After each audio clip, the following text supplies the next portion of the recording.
I was just in the middle of crocheting a hand towel for the kitchen, and I thought I would jump on really quickly to show you one of my favorite stitches for crocheting a kitchen towel. Now, I don't really use my crochet towels for scrubbing. I use them more as decorative, but also they're very practical because they're made of cotton, they're super absorbent, and they're great for drying your hands. This is the crunch stitch, and what I love about this stitch for a kitchen towel is that it's super dense, so there's not a lot of space in between the stitches, so it holds its shape really well even when it gets wet, and it's a little bit nubby. There's beautiful stitch definition. It looks great in both solid yarns and variegated yarns, but it's the nubbiness and that extra surface area of the yarn that's exposed that makes it super absorbent and super useful in the kitchen. Now, what's extra amazing about this stitch is that it is so easy. In fact, this video might just be like 4 minutes long because it's such an easy 2-stitch repeat. You can obviously make this as large or as small as you want to. I thought about making an extra large blanket using this stitch because it is so pretty, but the principle is just the same. I started this tea towel with just a simple row of half double crochets, and you alternate slip stitch and half double crochets. When you get to the end, just remember what the last stitch you placed was and start the row with the opposite stitch of what you ended with.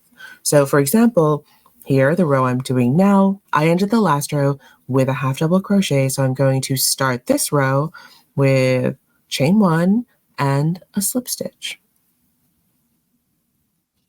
Next, I'm going to half double crochet into the next stitch, slip stitch into the following stitch, half double crochet into the next stitch, slip stitch into the following stitch, half double crochet into the next stitch, and you can always tell exactly what you're doing when you look at the stitch right below.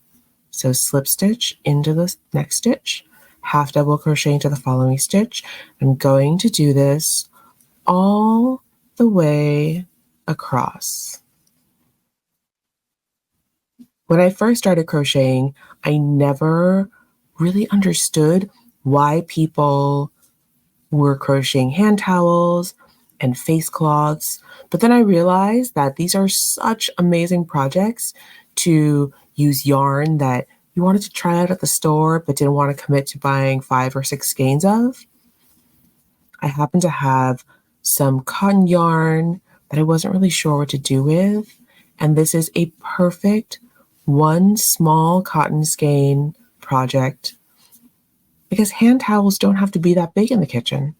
And what's great about these cotton hand towels is that you can just throw them in the wash. They kind of last forever. It's so nice to have a small crochet project that doesn't take a long time to put together, but that lasts a long time and is super practical. I mean, to be honest, a lot of my crochet projects, I don't really know what to do with them. I just have a huge stash of finished projects lying around my apartment. So it's nice to make something once in a while that I'm definitely sure I'm going to use. And it's nice also to make a project where you don't have to pay a huge amount of attention to. And just like that, the row is done. And look how pretty this stitch pattern is. Super easy, crunch stitch, slip stitch, half double crochet alternating, perfect for cotton, perfect for any kind of fiber. Thank you so much for watching. Please like and subscribe, and I will see you in the next video.